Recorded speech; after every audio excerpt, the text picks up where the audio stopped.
I'm Kimberly, and I'm going to be talking about animal testing. In general, animal testing is harmful and unnecessary. They are used as objects of experiments to test a variety of products. The products diverge from skin creams, shampoo, and cosmetics to cancer prevention drugs and vaccines. Animal testing is the use of non-human animals in research and development projects, especially for purposes of determining the safety of substances such as food or drugs. Experimentation on live animals started as early as in the 17th century. Philosopher René Descartes' theory stated that animals were not able to reason and therefore do not feel pain or suffering. For my first claim, animals go through painful and deadly tests.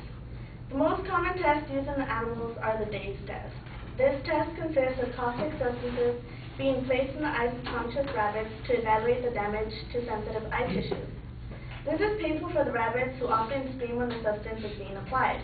Sometimes the rabbits even break their necks or backs at trying to escape from the restraints.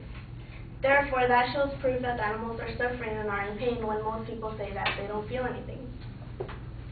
Some tests cause side effects to the animals. For example, some rodents end up with tumors due to the experimentation. According to an online article, almost 9% of the animals tested end up dead. In other words, that's between 25 and 50 billion animals killed each year. My second statement claims that animals' living conditions are terrible. The life of an animal is very limited. They can hardly move or are squished in small cages along with many others. All animals suffer during animal testing.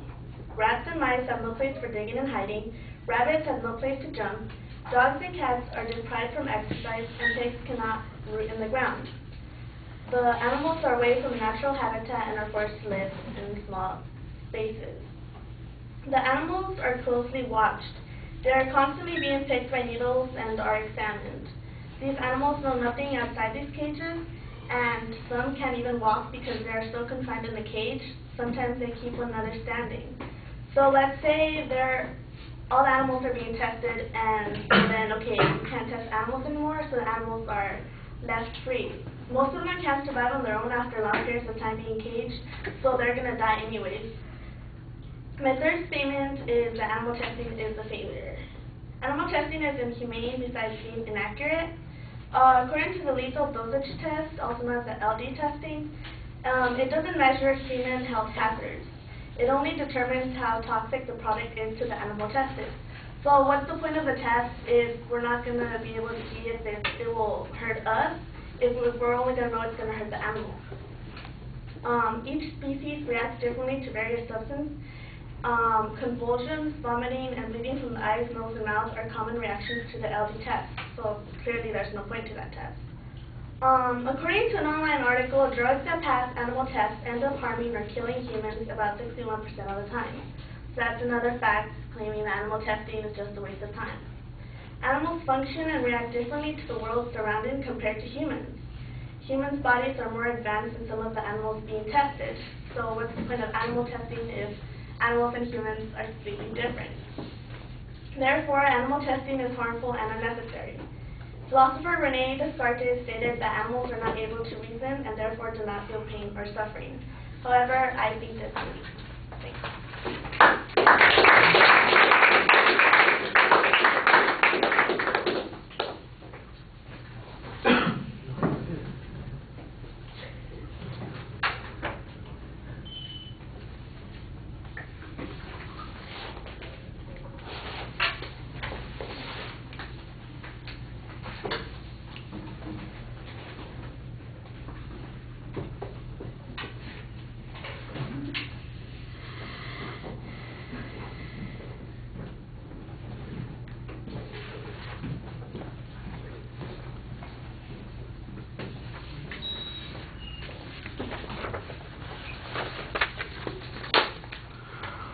All right, you label the proposition. It's got two parts to it, so you've got multiple claims.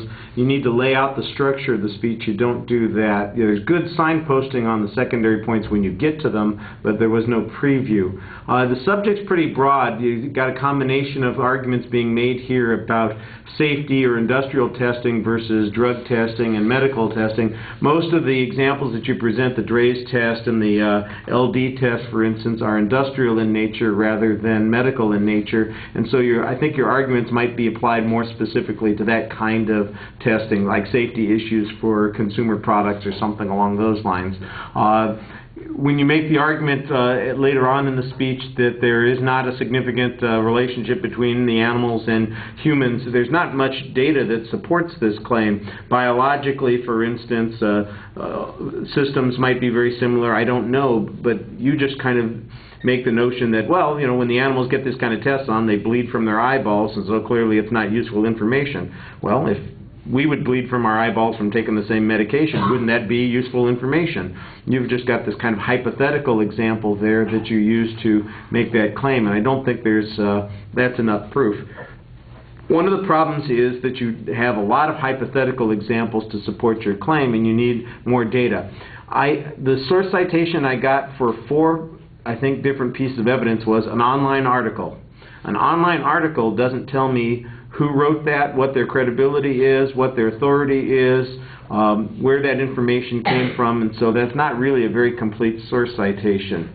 It seemed a little bit like you were rushing the presentation at times, and like I said, I think you need to have a little bit more proof on that one point, especially talking about the relationship between animal physiology or responses to issues and others. There's this whole discussion, there's also one place, there's a whole discussion about the environment in which the animals are kept during the research and those kinds of issues.